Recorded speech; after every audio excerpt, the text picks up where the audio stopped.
Bonsoir tout le monde. Aujourd'hui, des partis politiques, des syndicats, des mouvements citoyens, des religieux, des personnalités indépendantes réunis autour du Front Manko Wattu Sénégal ont tenu une réunion au terme duquel des décisions importantes ont été prises.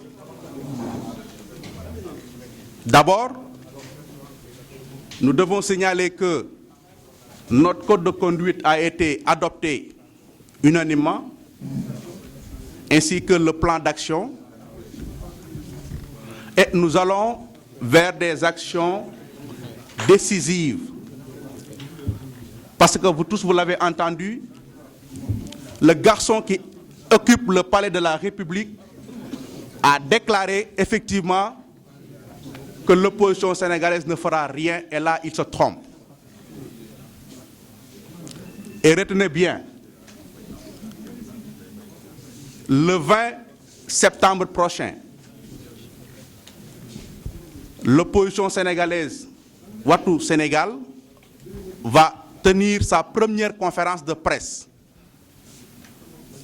pour officialiser les documents que nous avons adoptés.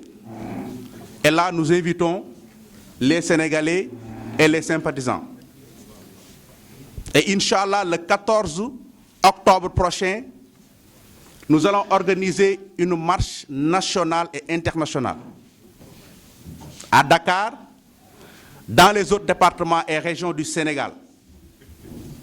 Déjà, la diaspora sénégalaise est saisie. Les Sénégalais des États-Unis, de l'Europe et dans toute l'Afrique, surtout la sous-région, vont participer à cette manifestation qui sera donc une manifestation internationale. Notre objectif, effectivement, c'est de dénoncer les abus et les dérives du pouvoir de Macky Sall.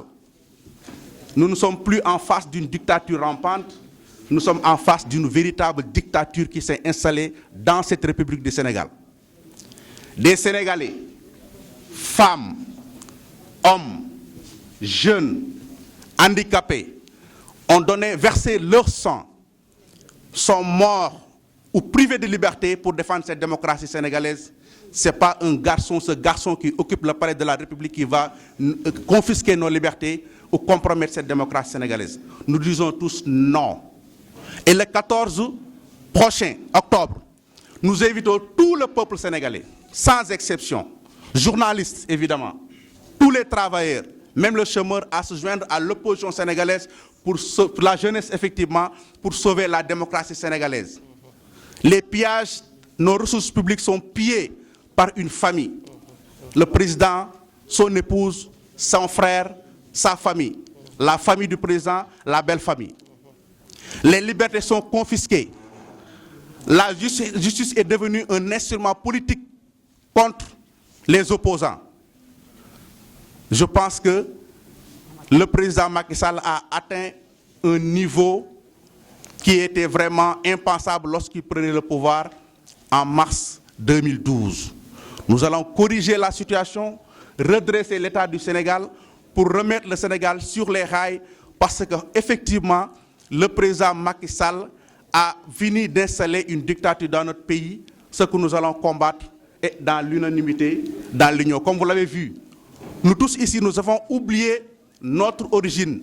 Nous avons oublié nos partis politiques et nos appartenances politiques pour nous unir dans l'intérêt national et dans l'intérêt de la République. Vive le Sénégal, je vous remercie.